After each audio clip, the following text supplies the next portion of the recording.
talking about sustainability, positionality, reflexivity, and trustworthiness in qualitative research. She is an alumni of Taylor's University. She did her master's as well as her PhD in Taylor's University. Correct, Sarah? No, just my PhD. Okay, her PhD in Taylor's University. So she was in my school, in the hospitality school. And at the moment, she started her own company. Later on, you can ask her about Bridged, which is her new company. Very similar, if I understand it correctly, it's very similar to ResearchGate, but rather, ResearchGate is mostly by researchers for researchers. And if I understand Bridged correctly, it's mostly by researchers for regular people to connect our research output, to connect our research papers, to maybe simplify them and present the results to the industry or the society, so that our academia does not hog on to these research papers so that we don't keep it, and we don't we're always looking for citations all the time. So we forget that we are actually doing research for the people, for the betterment of society. So maybe Bridged can bridge the gap. So, again, you can read about Dr. Sarah. She is a critical researcher. She does research on new coloniality, decolonization, identity and representation, very qualitative. And most of her work is on tourism papers. She's published in quite a lot of papers, quite a lot of good journals. Again, remember, how many papers you present is not how we judge good qualitative work, but how good is the quality in those research papers. And I can personally vouch for Dr. Sarah because I've read her work. She was with me when we were doing a PhD, I think maybe 6 months after me, or maybe a year after me, she joined Taylor's. And but Sarah, maybe you will need to talk about your latest paper from last year, the ethnodrama. That was very interesting. So I think you need to share a little bit about that also. Okay. Okay, I'll stop sharing the screen. I'll give the slide to Sarah. And yeah, Sarah, you can share your screen and start your presentation. Okay, just a moment.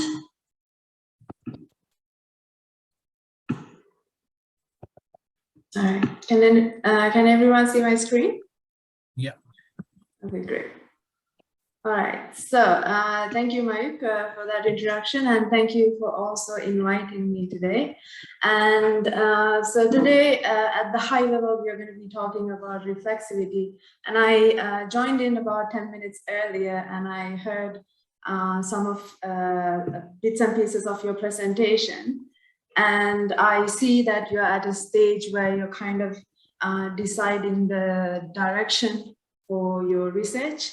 And as Mayuk emphasized as well in the last presentation, as much as we highlight, okay, we are going to do it in a qualitative way, we are going to use this method, and etc., it's also important to explain and justify why are you making those decisions, right? So the why has a logical justification, but behind that logical justification, there is also a philosophical reason, right? A reason that is very personal to every researcher. And those reasons are the deciding factors that influence how you conceptualize your research and what methodology you will use and which direction you're going to go into, and even how you write your own findings, right? So that's where we are going to be looking at reflexivity, because without reflection, you will remain at the surface level of, okay, I'm just doing a qualitative research because that's what fits best, right? So we need to go into the deeper level of why. Okay, so reflexivity is essentially about why, okay, the question why, which we rarely ask. Okay, so this is, I would say this is a very good moment for you to learn about reflexivity. You are at a very important stage of your PhD. Okay, I would say one of the most important stages of your PhD, where you're building your idea, you're confirming your idea, and you're making this, you're reading and you're making big decisions for your research. Okay, so I think Mayuk has already spoken a bit about me in his introduction. So I will just keep it short. Yeah, I started my PhD back in 2016, and my research was about colonial structures of power. When you hear this, you might be like, oh, what is that? Which I completely understand. So I will give you a bit of examples of what that looks like and the kind of experiences I faced in doing the research.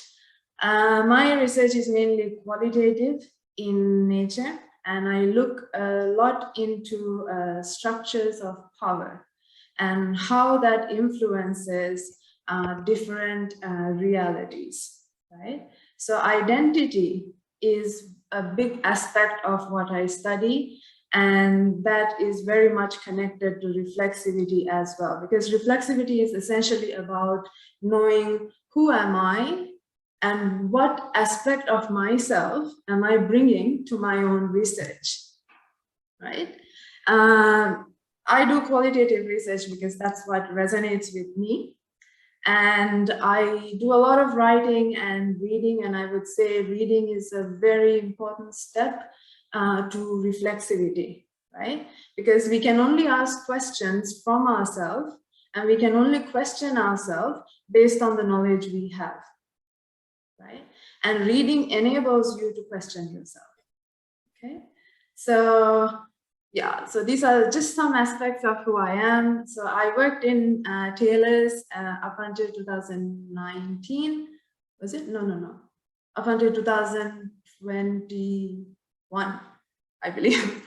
And then I was in the UK, in University of Lincoln. And after 6 years of being a researcher, I told myself that, I want to do something else. And that is where Bridged comes in. It's a startup, and as Mayuk said, it's like ResearchGate, but it's not for researchers, it's for the broader public.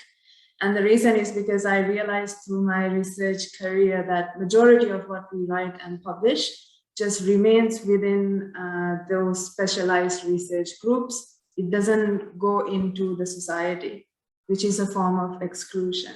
Okay, so that is a bit about me. Okay, so as I said before, this is a very good moment to talk about reflexivity, considering the stage of research you are in right now. But before I go into speaking about what reflexivity is and why we need to reflect at all, I want to take you through a few examples. And these examples are for us to understand our own perceptions, our own subjective perception, and how our perception is always kind of influenced by certain factors. Okay, so when you look at this, okay, so this is 2 screenshots of a search I did on Google. Okay, and I searched for well-dressed and beautiful woman, right? And this is the first page of search results that come in. Now, what do you think happens when you know for a fact that majority of the time when you search something on Google, majority of people do not go beyond the 2nd page of search results, right? So you stick to whatever you see on the 1st page. If you are very interested, you may go to the 2nd page, right? So what do you think happens to your perception when this is what you see? So the first example is I searched for well-dressed. And the second example, I searched for beautiful women. So let me just open the chat box to see if we have any. All right. So what do you think happens? What goes in your mind when you see these search results? There's no well-dressed women. Yeah, that's true, no? Yeah, maybe, did I search for well-dressed men? Actually, no, I just searched well-dressed. Very good observation. How about the others? Beautiful woman is white. Yes. So what happens in that representation? What do you not see? The representation. Yeah. Okay. So you see these search results, but what do you not see in these search results? Maybe Asian women, African women. Yeah, beauty in other forms, Yeah. right? There is this very linear idea of beauty that is represented in these search results. And automatically what happens in your mind, because whether consciously or unconsciously, we are always consuming information, right? So what happens in this process is that you start feeling that you may not be beautiful if you don't fit into this idea, right? Now, in the same way, when we search for information, whatever that comes up in the same way on the search results, they tend to dictate our mind about those topics, right? So in the same way, so for example, this is a random image, and this is usually the kind of sentiment I received when I showed this image to people. Why? Where does that ideology come from? That you see this image and somehow you connect that to being uneducated. Do you see it that way? When you see these people in the image, do you feel that they're uneducated?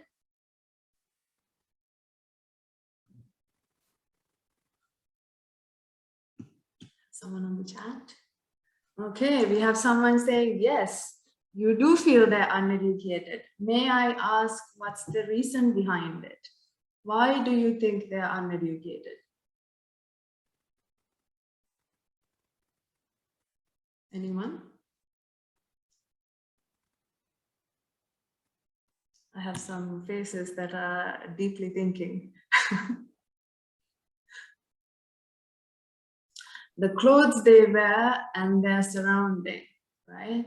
Okay, thank you for your response. So what usually happens, now from your answer, you should be able to reflect back. So you have this image which you associated to people being uneducated. Beneath it, there is an assumption, and that you decided that they are uneducated based on their clothes and their surrounding. Now, the underlying idea there is that when you see this image, you think that these are poor people. And you automatically associate poverty to lack of education and lack of intelligence, right? So those are assumptions that we make in our everyday life based on how we have, what we have learned, what we have experienced, from whom, where, etc., etc. Right? And based on this, unconsciously and consciously, we are always in a process of perceiving. And we don't know the assumptions that we have in this process of perceiving, right? And similarly, this is another image. Do you resonate with this idea of success? I see some smiles.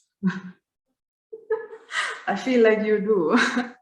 I don't blame you, you know, because from a young age, we are told that this is the idea of success we should look up to, that we should pursue in our life, right? So at the inner level, where does this idea of success come from?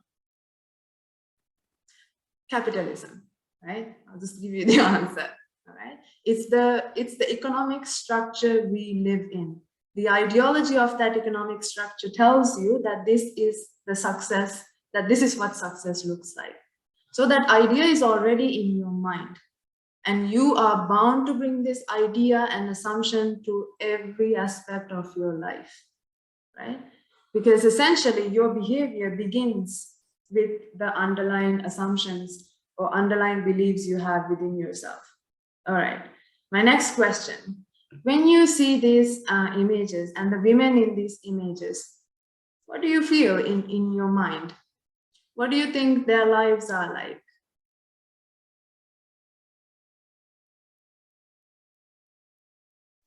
I can see the face, so it's hard to, you know, predict and feel No something. worries. Oh, that's a very good answer, that you need to see the face to make a decision. A very good answer. It's because we tend to decide a lot of things based on what we see on someone else's face. Right? Okay. All right. Thank you for your answer. Anyone else? When you see these women, you know, they're dressed in colorful clothes and they're in certain places, what do you feel? I think they are tribal, following a very strict cultural, they represent their culture, cultural practices or capital. Okay, okay.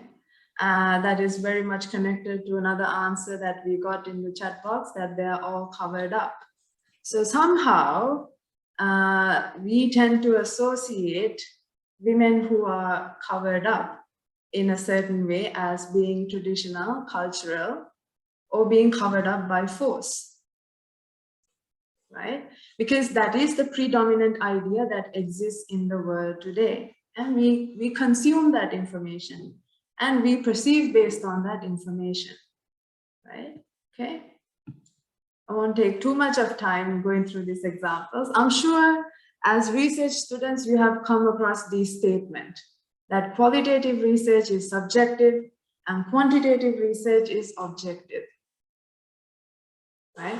Have you? And what do you feel about that?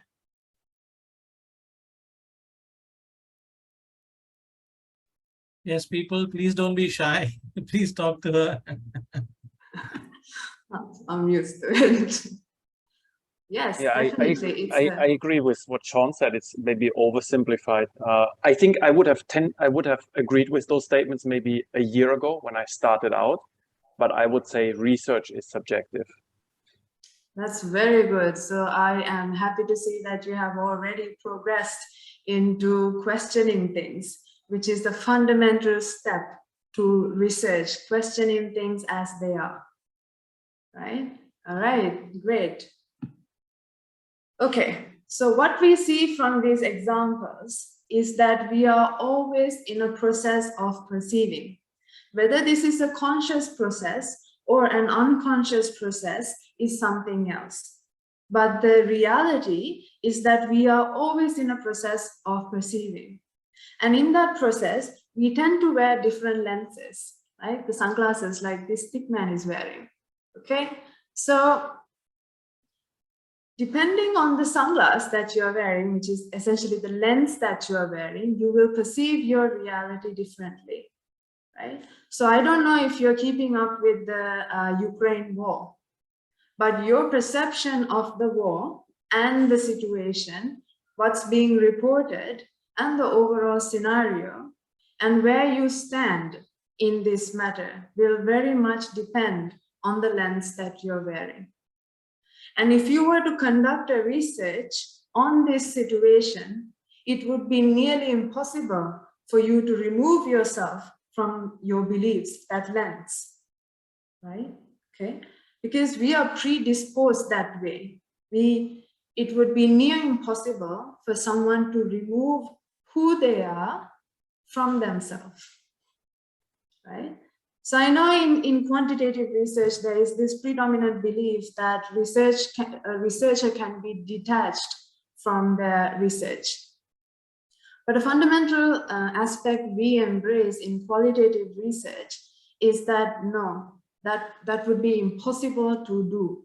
Who you are will always remain with you, whether you are taking the role of an individual, a researcher, a mother, etc., etc.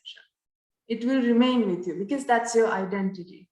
Okay, so if I'm to simplify how this happens, okay, So when you're growing up, there was this TED talk that I watched recently. I could not find the name of that TED talks. If not, I would have attached it here.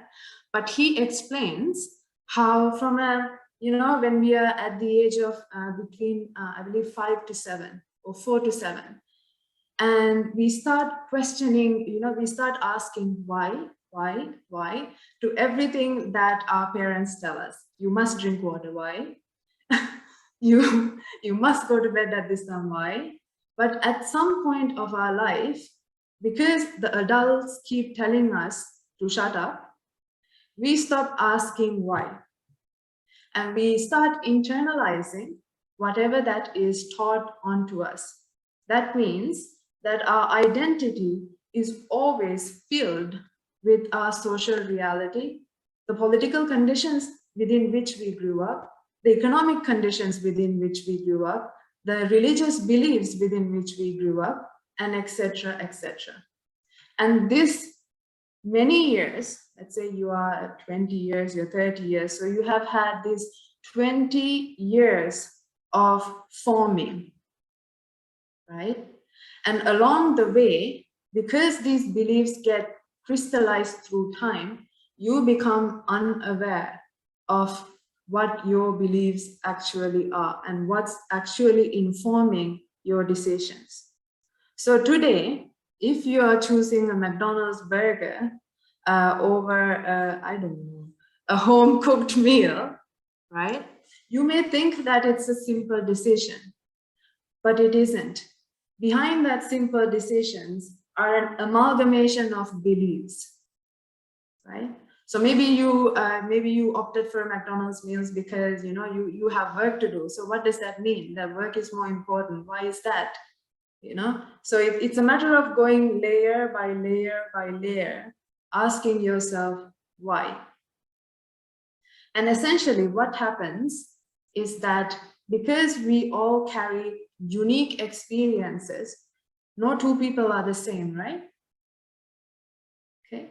And because no two people are the same, we carry unique experiences within us that formulates our own bias, right, based on our identity. And you cannot remove these things when you come into doing research, because essentially you are bringing yourself into the research, right? We cannot say we are doing a study, but who's doing it?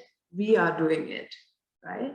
So behind the screen, although when we write, we tend to somehow remove that there is this person who was studying, doing this research, but the truth is that there is a person behind the research, right?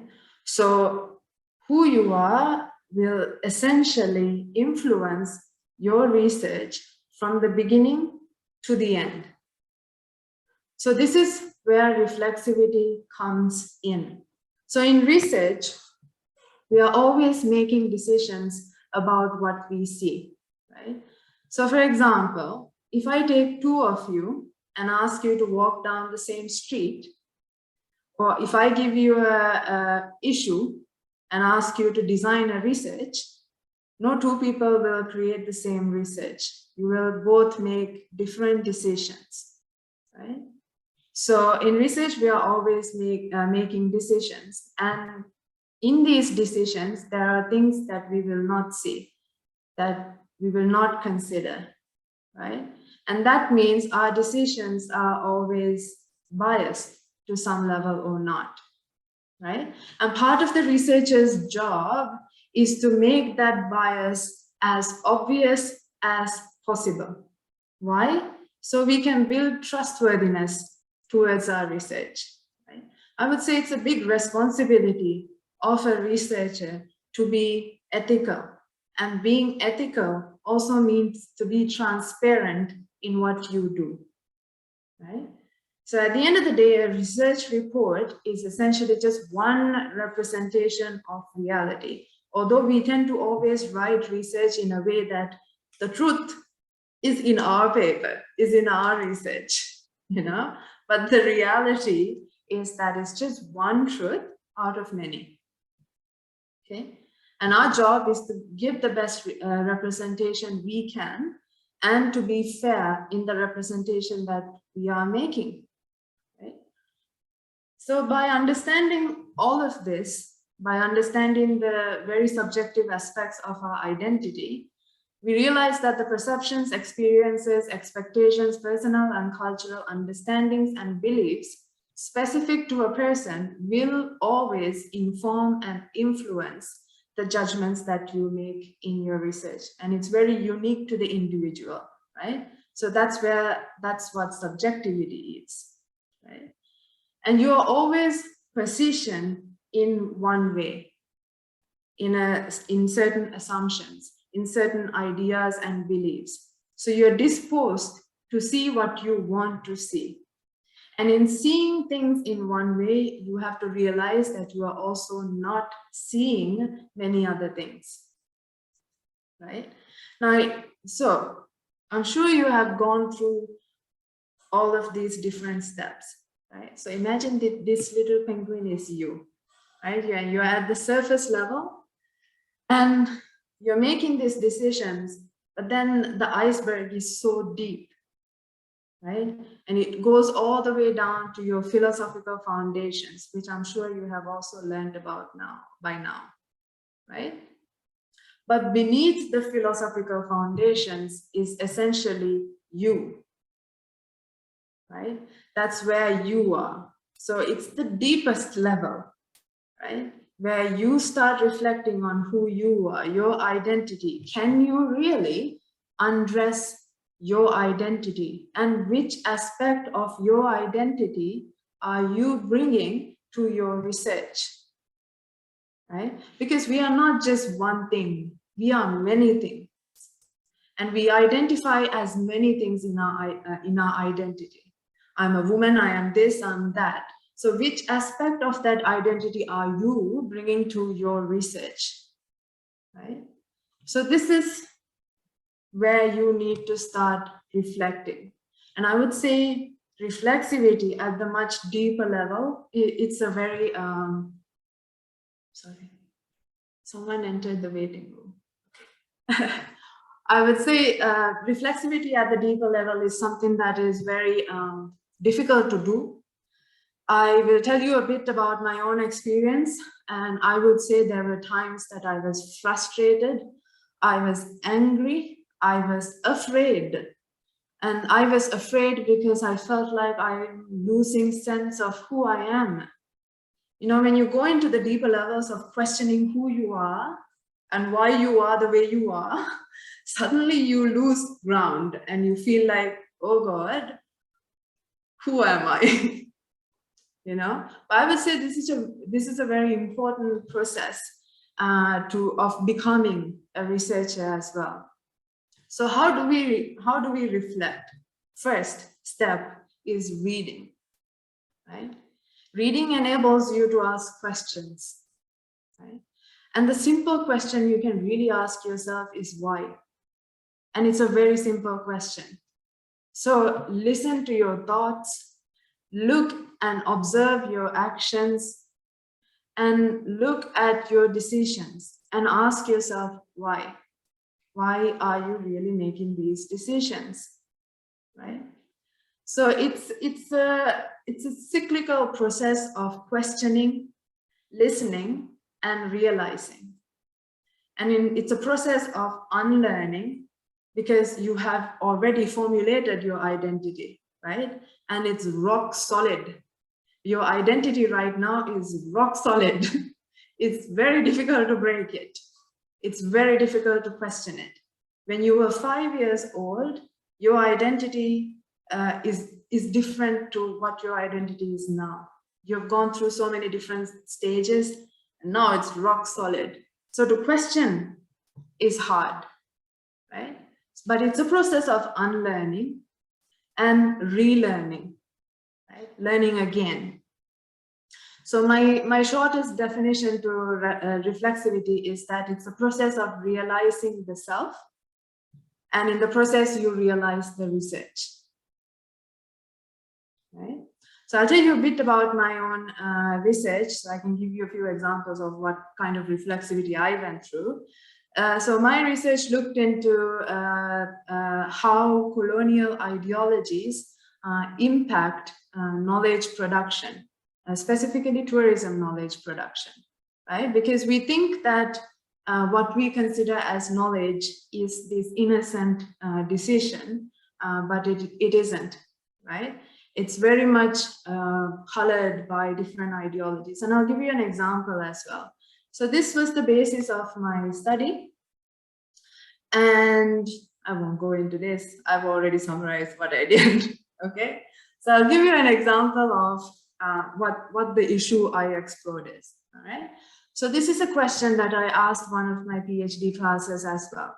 I posed the simple question, what is knowledge?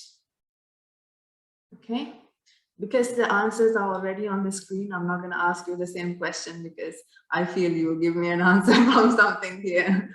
But anyways, I asked my class, what is knowledge? And here in these orange bubbles are some of the answers that I got. So my students said that knowledge to them is that which is published in top journals, that those papers that are highly cited, that are written by reputable authors. They are written in English, and they are in the form of written or, and in a published form. And they come from reputable universities. And this knowledge is universal. And Google, they don't go beyond 2-page results. And then it has to be international. Okay. And upon getting these answers, I drew this whole circle on the board and I said, if this big circle is the world of knowledge in the world, okay, this tiny circle represents your answers. Okay, so how much of knowledge do you think we are marginalizing in the process of knowledge creation? And what is the impact of that on our thought, how we think, how we act, how we decide, right? So this was essentially what I looked at in my research, and and for me, this is a very colonial ideology, right? So I studied it from the colonial angle, all right? So this is why I say that reflexivity is very important as well. And these are some examples from my research as well. And this was when I did my field work. So I went and spoke to academics because they are the knowledge producers. And these are some of the answers that I got. When I started speaking about coloniality, I saw this aspect of their identity coming up to rescue, the self. Because our minds are built in to protect ourselves. So any discomfort you feel towards any idea that you hold so dearly to your identity, any attack to that, your mind is predisposed to protect you. Okay, so any discomfort you feel, your mind will automatically say, nope, don't want to, So you're bound to get aggressive, angry, react, or distract, right?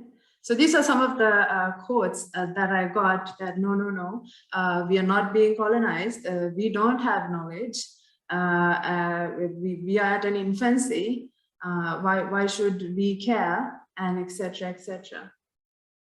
And it made me go through a lot of emotional impact as well, because as a researcher, you feel isolated as well, and you had all these people who are just angry at you for talking about an issue, and they make you feel that the issue doesn't exist. What are you talking about? Then you start questioning yourself as well. Is it the case? Right? So throughout your research process, you are bound to face a lot of difficulties that will essentially require you to reflect on yourself as well. Right? Because my emotional cues, my emotional output to my participants' words also gave me a little bit of information about my own self. Okay. because our emotions are essentially connected to who we are. So if someone says something and your reaction is to get angry, there is a reason there internally, right? So it's important that when you're going through your research, you pay attention to your emotions, even at the stage of your reading. When you're reading a text or you're going through a book, you're going through an article, and you go through the first page and you're like, I don't want to read this anymore. It's stupid. I don't care about it. And you need to ask yourself, okay, why? Why is that? Why are you rejecting this knowledge? What is the reason behind it? Okay, so one of the big issues that I faced in my research is that I was studying coloniality, but at the same time, I have been brought up in a very colonial reality, right? I grew up in Sri Lanka, which is a former colony. I went to a missionary school, which was very much, consumed with the colonial ideology. And I grew up in this very, bourgeoisie society in the capital city. So it took me a long time to really question myself and undress who I was so that I can do justice to my research. And what I realized throughout the 3 years is that reflexivity is not something that you do one time and then it's over. It's a process. Right? So the questions that I asked myself in the first year of research were very different from the questions I asked myself in the third year of my research. Right? So it's never that, you are just, you reflect today and you're like, I'm done. Okay, I write it in my reflexivity, in the methodology, I'm done. No, because you can think about this task as something that you just have to get it done for your PhD, or you think about it as a process, a meaningful process, and actually a responsible act of becoming a researcher. Okay.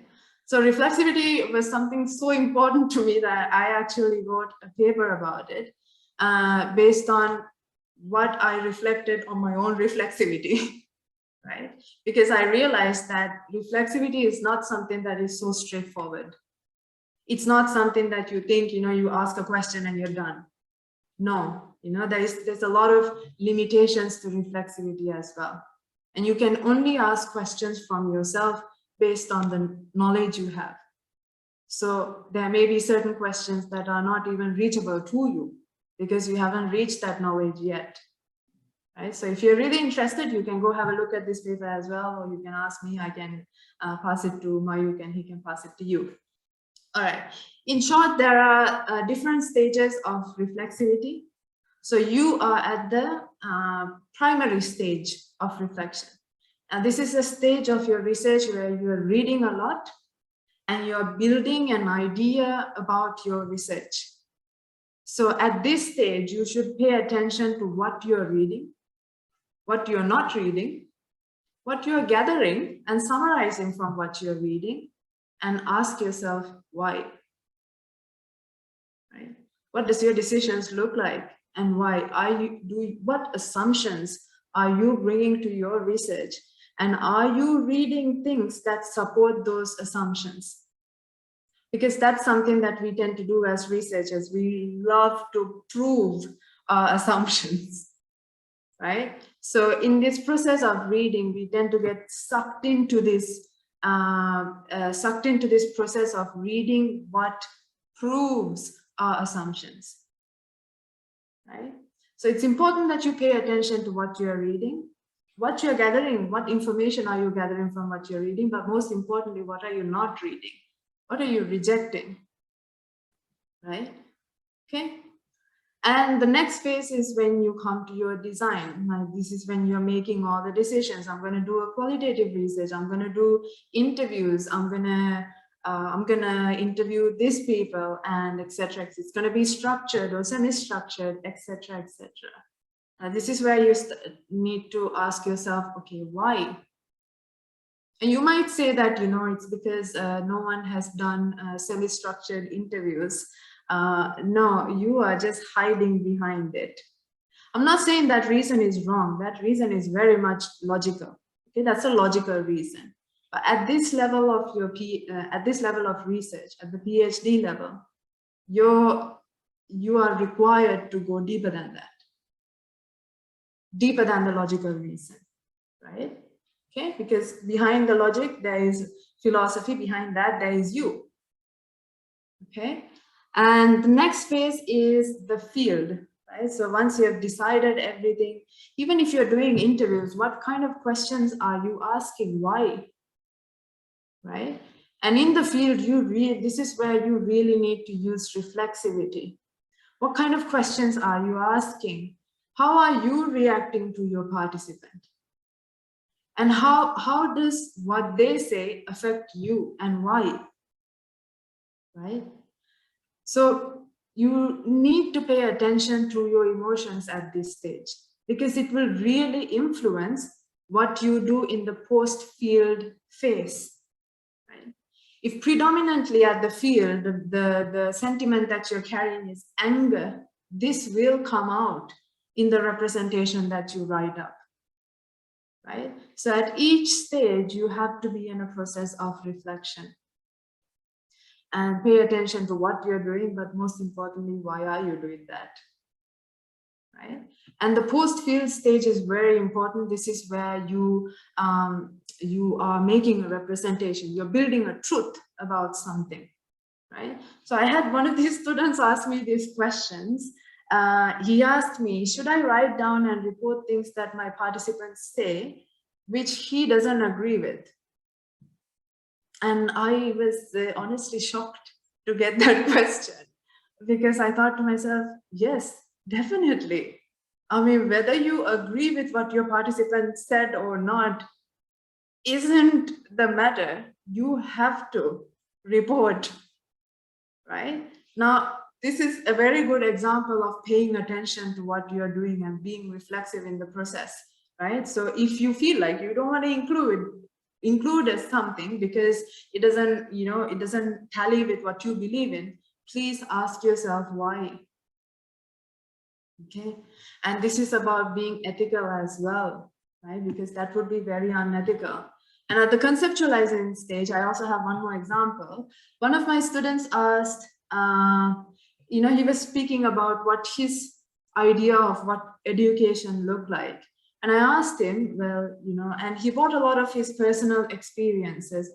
As when I was growing up, I couldn't have this, I couldn't have that. So to me, quality education means this and that. Okay, so always remember that your experiences will determine how you perceive whatever you're studying. So pay attention to the meaning that you're giving to certain words. What is poverty? What is modernity? What is developed? What is a quality education? Why are you giving these things the definition you are giving them? Okay, where does it come from? Okay, so for today, for example, if you use the word developed, the immediate image that comes into a person's mind is, this city with big buildings and infrastructure, etc., etc. There's a reason behind that belief, right? Okay, all right. So one of the tools that you can use in order to realize things, especially at this stage where you're reading a lot and you're developing your central thesis, is to do critical reading. Now, there is a difference between reading and critical reading, right? Reading is you're going with the flow. Critical reading is when you're going against the flow. You're asking questions. Reading is when you are gathering information.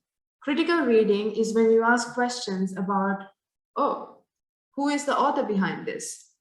Or you try to identify what is their beliefs within which they have written the paper. You make judgments about what you're reading. Okay, so you're in the process of reading, against the text. Now, to come to this stage, I would say it requires you to have gone through a big process of reading, right? And I cannot stress the importance of reading enough.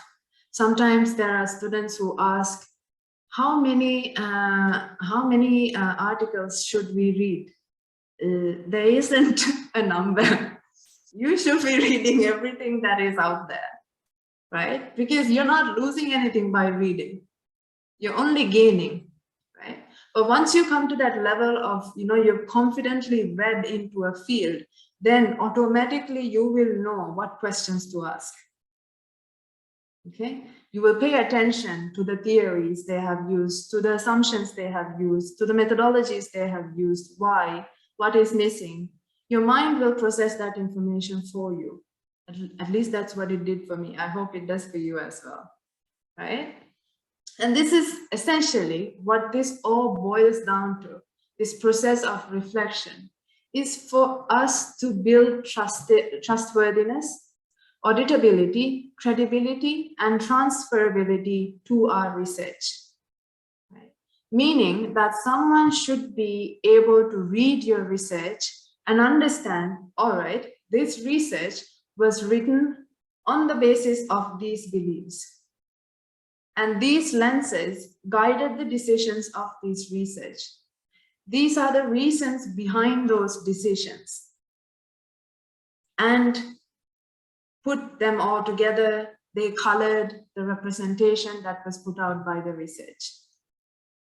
Okay, so understanding subjectivity, actually acknowledging subjectivity and positionality and reflecting on that process builds trustworthiness into your research. Okay, so one thing boils to the next. Right? And I would say this is a very important process. Reflexivity goes as a major chunk of your PhD, but just apart from your PhD as well, just to be a good researcher, then this is an important process that you must go through. So when you're reporting reflexivity, I'm almost done, just give me like 5 minutes. And so these are some aspects that you have to reflect on. One, who is the researcher? Who's the person behind it, right? And this is where you focus on your identity. What is their connection to the topic, or why have they selected this subject of inquiry? You may not realize it, but more often than not, there is always a personal reason behind why you are interested in the topic you have selected. You may not be aware of it, but there is always a reason, right? And what are the predisposed assumptions that are part of your identity that is coloring the process of your research, influencing the process of your research? And what have you done to address them? So you can say, I have reflected on this aspect to understand your subjectivity and positionality. Okay. And what has been your limitations in the process and possible assumptions that may color the research and its representation? So as I said, reflexivity is a process. You will do it until the end of your research.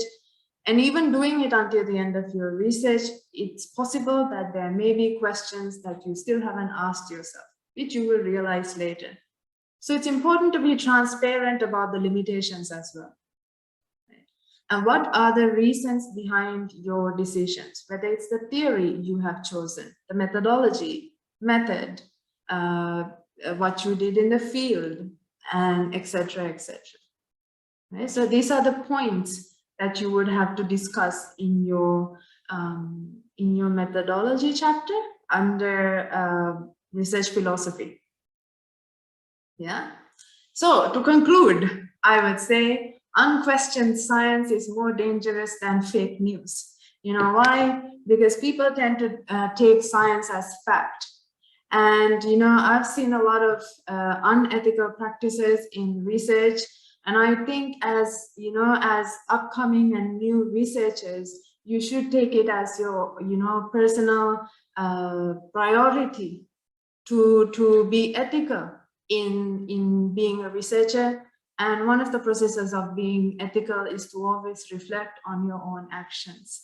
Okay, so I hope that you start your reflective journey today, and I hope I was able to give a bit of background into what it looks like. And I would say, don't be afraid. This may look like a different language right now, but I've been there. I know what it's like. There was a lot of things I did not understand in the first year of my PhD. And I would say there's a lot of things I still don't understand. So it's okay, it's a process. What matters is that with whatever you know today, you take the effort, right? Okay, that is all. Thank you so much. I am open for questions. Fantastic. Thank you so much, Sarah. We will open up for questions. So please feel free. Please don't be shy. Whatever questions you have, I see Kevin has already have a question. Don't be shy. Please ask lots of questions. Remember, this is our second last class. Next week is our submission already. Yeah, go ahead. Dr. Sarah, I'm just wondering, what is the vision of the Breach, the company that you set up? What I understand is to connect the researcher to the commoner, but what is your vision? Why do you want to connect them, and what's the big picture, if you like? Okay, a question that's not relevant to content. So I hope, Mayuk, is that okay if I answer that? Please go ahead. Yes. Okay, great. Thank you. So the vision of Bridge, actually, if you remember, because you know, we all went through the pandemic, there was a lot of things that happened when the vaccine research came in, right? And we saw the issue of the gap and the lack of confidence people have in science itself, right? Because scientists or researchers tend to be this exclusive group who doesn't really engage with the general public. Most of the times, you know,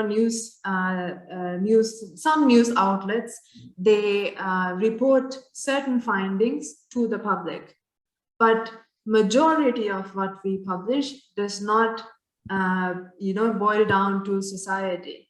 But at the same time, it's important that we know what's happening in the world of research, because unconsciously and consciously, it influences what we do, how we think, right? So, and majority of public money goes into research. So if the public money is going into research, why should we not have access to the output, right? Why should we not have access to that information? And majority of the time, what gets published doesn't go to the public because there's way too much technical jargon. When we write, we don't write for the general public. We write for the expert, right? And I would say as a PhD student, when I came in, I did not understand majority of the things that were written in the articles that I was reading. It took me a long time. So I can imagine what it feels like for someone else. And this problem exists for governments, for industry, and etc. as well. So I think, you know, there should be a way where people have access to research in a way that they understand, in a way that they understand what the real world connection of research is, so that they can make sense too. And, you know, question the researchers directly as well if they want to. Yeah, that's why. I hope that made sense. Ms. Tarini, you want to go ahead with your question? Yeah, thank you, Doctor. That was very fantastic. I mean, I love listening because I'm at the process of going into writing and I don't want to do it because I tried keeping journal way back. But, you know, you don't stick to it. You don't follow up. You leave it halfway. And I'm afraid this might be the case for this as well. But I think more often than not, why we let go is because we don't get an example, or we don't get a reference point of how to keep up with it, or what's the way to write it, how often to reflect back. We don't see it around us. We just read about it, and we read about steps online, and it's very hard to make connection too. So I just want to know, what's your process? Like, how often do you write? How often do you read them back? Or how much do you write? Just to get myself like a reference. Mm-hmm. Okay, so the question is about writing, right? Yes. Okay. I would say, you know, what you feel. First of all, what you feel is completely okay, right? During my PhD, there were moments I did not want to write at all. My mind felt blocked, right? And in moments like that, you know, in the beginning, I used to think that there's something wrong with me, but then later on, I told myself, you know what, it's okay. It's okay to feel that way. And there's no pressure. Now, and you know, I have had days where I just write one sentence and I feel like I'm done. And I have had days where I write 5 pages and I feel like I still want to keep writing, right? So no 2 days are the same. I would say what the important thing is that you don't park yourself in the feeling that you're feeling right now, right? Tell yourself that it's okay to feel what you're feeling. It's okay to take a break and come back stronger, right? But I think it's important that we tell ourselves that it's okay. We don't have to be doing something every day, right? So if you ask me, is there a process to how much you write on each day and etc.? I think it's very personal to you. And if today you don't feel like writing and today you don't feel like reading either, that's okay. Just do something that your mind tells you that you need to do. And tomorrow, if you feel like I want to read, by all means, go ahead. And the point is that you don't park yourself in any one phase, you know? And I fully resonate with this struggle. And I just wanted to say that it's okay to feel it. We all go through it, although sometimes we don't necessarily speak about it openly. We all go through it. Because, you know, sometimes I feel like there's a lot of competition in the PhD environment. And people don't like to talk about the not so great moments. I used to get so annoyed by that. People coming and saying, oh, look at me, I've done this, I've done that. I'm like, I don't care. You know, it's your journey. It's your personal journey. Right? So make it It's yours. not a rat race. You're not running against somebody else. Take your time. And like what I told Tarini, I repeat that in all my classes. Qualitative research especially it's very cyclic. It's not very linear that I finish my introduction, I finish my literature. No. Some days you are doing literature review. Some days you are doing methodology chapter. Someday you're not doing anything. You're shopping in Sunway Pyramid. It's completely okay and it's completely normal. The stress, the irritation, the anger, the frustrations is completely normal for all of us. Yeah. Sarah went through the same thing. I went through the same thing. And I'm sure all of you are going through the same thing. Yeah. It's completely okay. Yeah, and I would say that the fact that you have observed that about yourself and asked this question means that you will do well. I'm sure about that, right? Thank Because you. you're paying attention to your process, which I think is important. Sarah, sorry, just a follow-up question. Was that the same case for your reflexivity journal entries as well? My reflex journal, meaning? As in, like, you are reflecting on whatever that you're reading or how you're feeling, right? Was it the same for that as well? I would say reflection is something that happens to me on a daily basis. But I would say it took me a long time to come to that stage. I wouldn't say when I started out, I used to be like that, but right now my mind works like that. Where I observe something and automatically, you know, there's these whole conversations going on in the back of my head. But it took me a process of reading and then, you know, taking a moment and stopping to think about, okay, what did I learn? And then, you know, connecting dots. So I would say taking a break is very important in that process. Yeah, because without that break, we are just in a rat race of reading and you're just accumulating information, but you're not really reflecting on that. So break is important. So I would say you're doing great. Thank you. Fantastic. Okay, Kevin, do you want to jump in? Yes, thank you. And thanks, Dr. Sarah. That was a very interesting presentation. Got me thinking a lot. And thanks, Dr. Mayuk, for bringing her in this afternoon. My question is, so also from coming from maybe just not so long ago, that for me, this was all just hieroglyphs and I couldn't make sense of it. And now, every day I'm trying to feel I learned something new.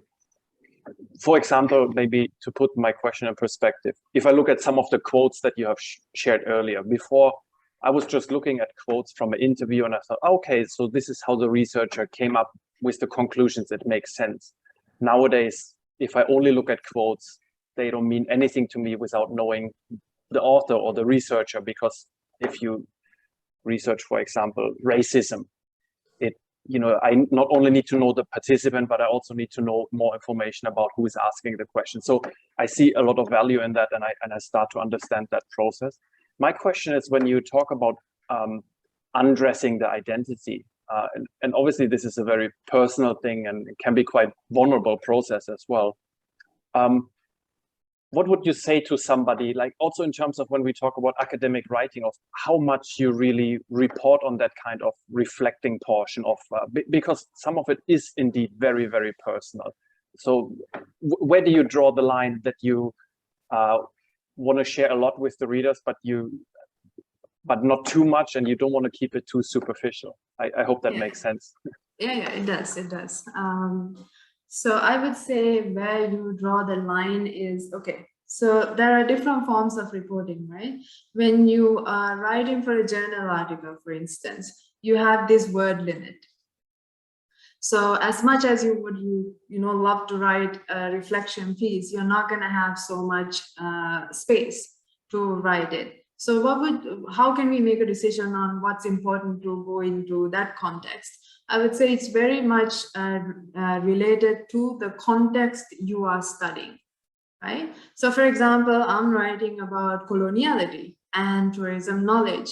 So in that context, within that research objective, the aspect of my identity that is relevant to that context is my own colonial experiences that would essentially influence the research process.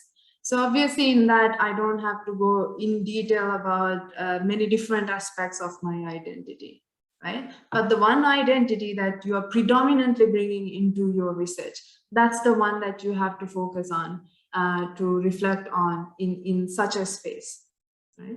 But if you're coming into your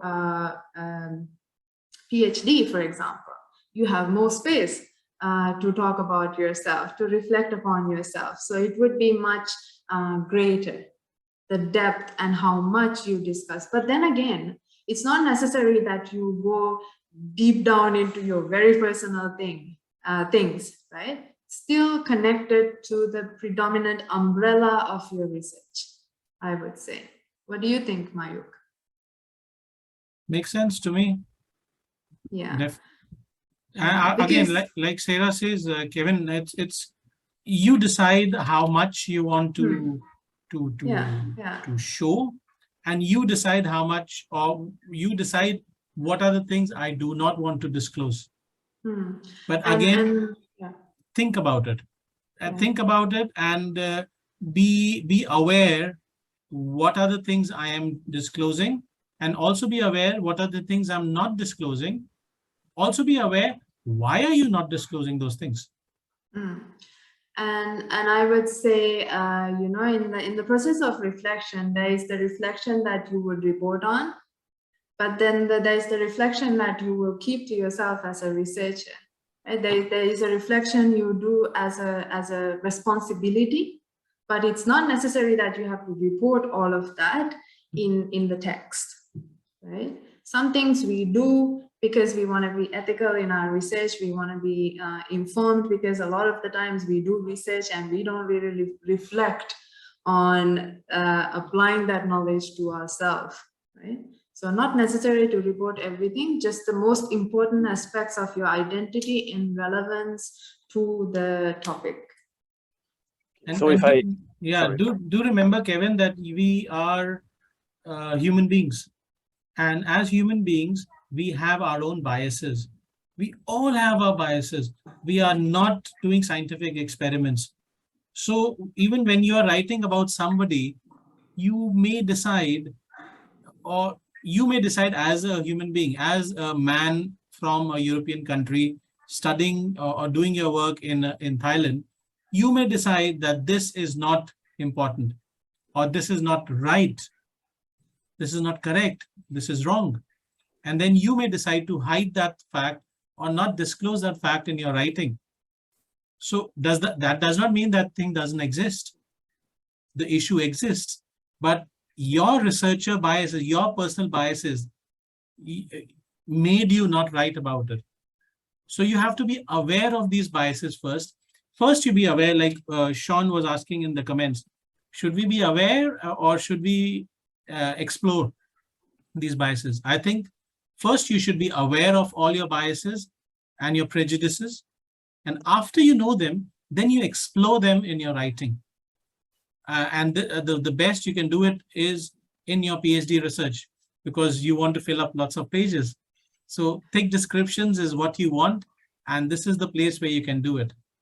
It'll be harder for you to do in 5,000 or 7,000 word research paper. Yeah, Kevin, go ahead.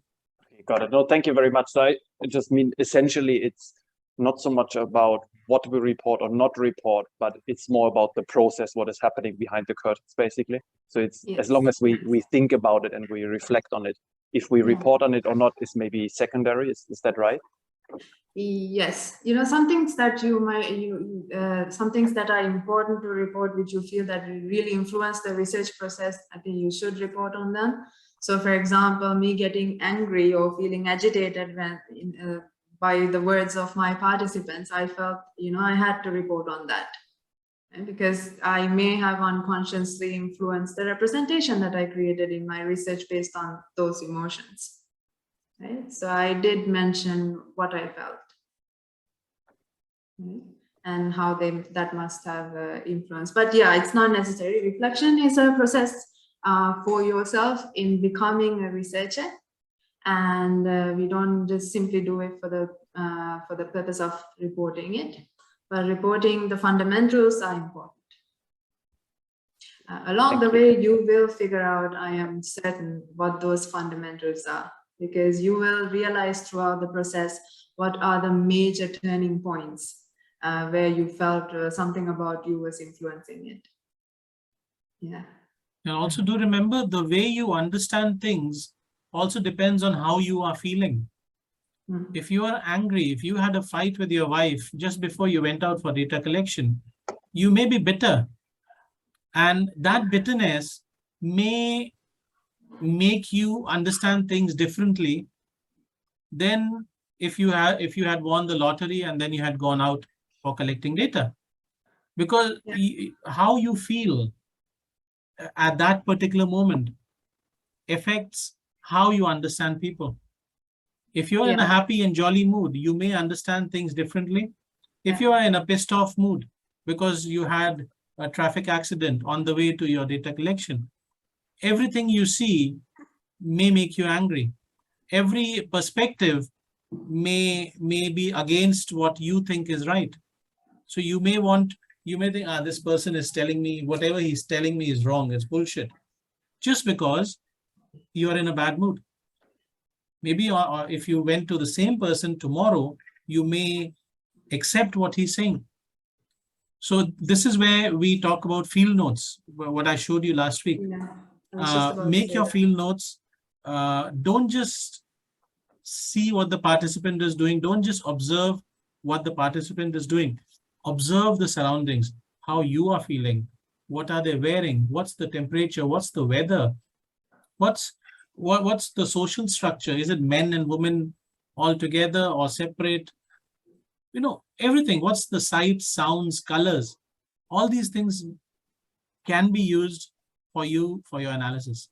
And it makes sense, and it's refreshing to hear. It's just, when I have submitted for high-ranking journals, I got the comments clearly from a positivist reviewer that you should leave your feelings out of it. You should, base it on where is the theoretical framework that, it should be guiding your exploratory research, and so on and so on. So for all the articles that I have published in the past, I have completely, any qualitative articles, I mean, I have taken out anything addressing paradigm or addressing reflexivity or my own process, how I reflected on those things. But yeah, I would say that's very normal. That's very normal. I think all of us have gone through it. I have received horrendous comments as well, because writing about coloniality is not easy, and some of those comments have been like personal attacks. One I really remember clearly. The reviewer said that I'm going in a car in a dark alley and there are no side mirrors, that there is no rear view mirror, and etc., etc. He went to explain this, he or she went to explain this whole scenario, but the point was that she was trying to say that I am, or the paper is like a car going in a dark alley, because they did not agree that colonialism influences anything in any way. So yeah, you're bound to face a lot of comments like that. But you know, the good thing is you identified that that's a positivist person. I think that takes a lot of knowledge to come to that level where you can identify where the reviewer is standing in their belief system and how to navigate that process. So you're doing well. Yeah, that's what I completely agree to what Sarah says. I'll give you another example which I faced during my final Viva. My main examiner, the external examiner, the main examiner was a tourism guru from our field, a very ancient person, and from a very positivist mindset. He slammed my PhD work and he said exactly same things. Why is the person talking about himself? Why is there one chapter only about himself, his religious beliefs, his cultural beliefs? Because I'm an Indian, so I was also talking a lot about the caste system in India, and how it affects people's perspective of me and how it may have affected my perspective of them. So him being a tourism guru in my field, God rest his soul, he's no more with us, but it happens. But thankfully, that is where you don't have one examiner, you've got 3 or 4, maybe 3 examiners, 1 external, 1 internal, 1 local Malaysian, and then and your CHDR, the head of CHDR will also be there, plus your supervisors will be there, maybe 1 or 2 supervisors will be there. So there'll be 6 people in that room, maybe more. One of them may have a completely tangent perspective to your thinking, but hopefully the others will understand you. Yeah. Lynn is laughing here, but you see, if you may be in big trouble if all the people don't agree with you. Maybe then, again, I'm not saying that they are right and you're wrong. Maybe then, if all people are against your way of thinking and your way of writing, maybe something which you did is wrong. But it also means maybe they are not the right people to be judging your work. So don't pull yourself down. Never ever pull yourself down. And as qualitative researchers, like Kevin, what you're saying, you are being aware. You can feel who is a positive person by the way he writes comments on your research paper. And this will come to everybody. The more you write, the more you get comments from people. That is why I always say, please go for this PGRC. For example, there's a PGRC happening in November, Postgraduate Research Colloquium. Please do take part. Listen, don't just listen to your supervisor, co-supervisor, and your lecturer. Also listen to other people's perspective. Yeah. Always opens up your mind. Yeah, I would say, you know, putting your research onto this stage like that really gives you confidence, because the first time you do it, you may be afraid, you may be doubtful about many things. But by answering these questions and reflecting on the questions that you get as well, you will be able to improve yourself. And adding one more thing to what Mayuk said earlier about emotions and how they can really affect your perception of the person in the field during your fieldwork as well. That is very true. I went through it. I remember my second interview with a big academic in a public university in Malaysia, a big name, with the dean of the faculty.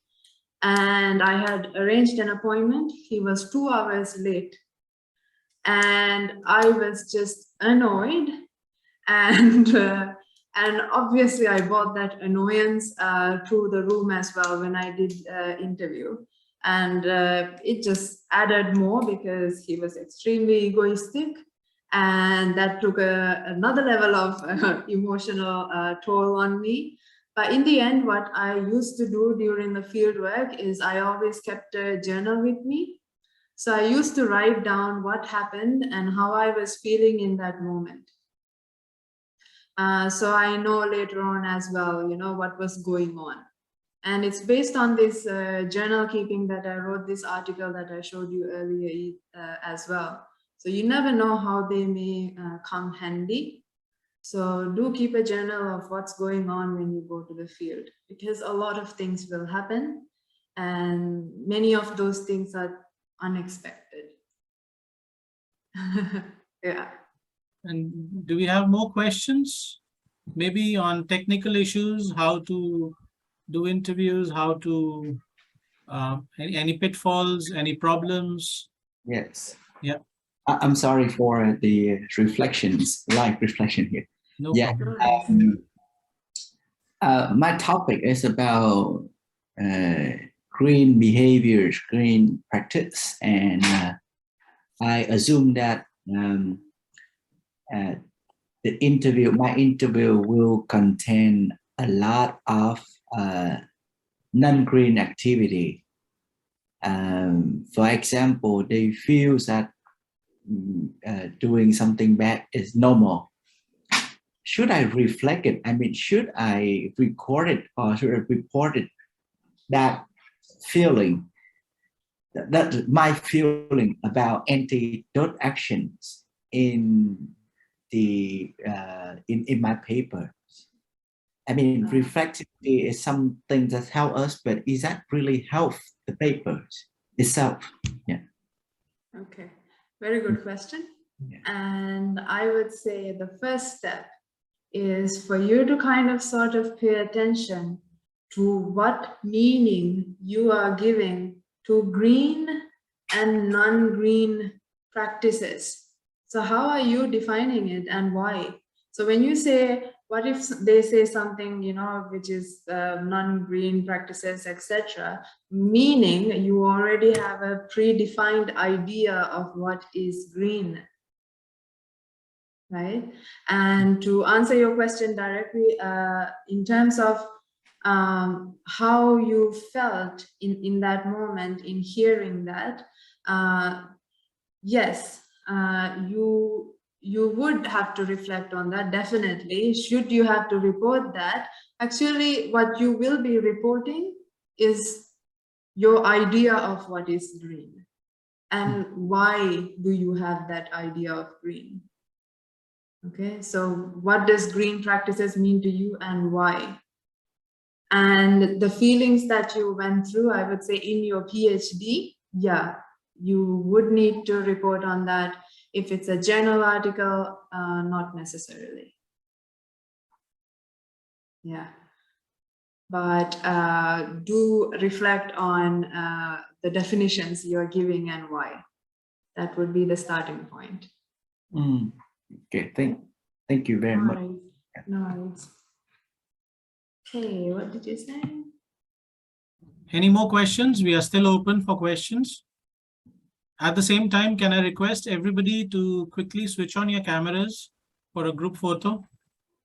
Because Sarah has another appointment after this, so I need to. It's okay, I have about 10 minutes. We need to get this sorted as well. Fantastic. Any more questions, people coming in?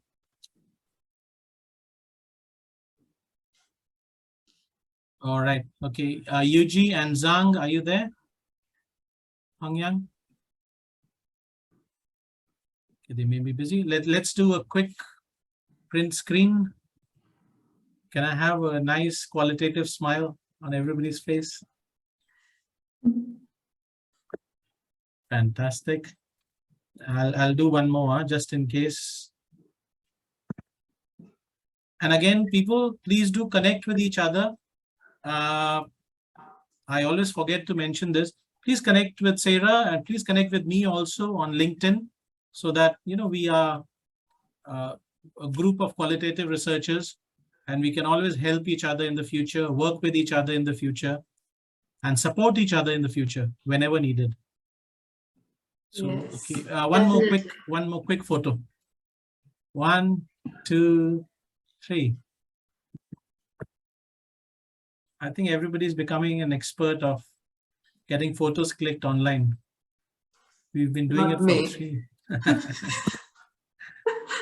No, I do this because I always come out very funny in my photos. So I Me always too. do 2 or 3. Me too. All right. I always have my eyes closed. Don't worry, I've clicked enough photos for you, Sarah. It's in the email.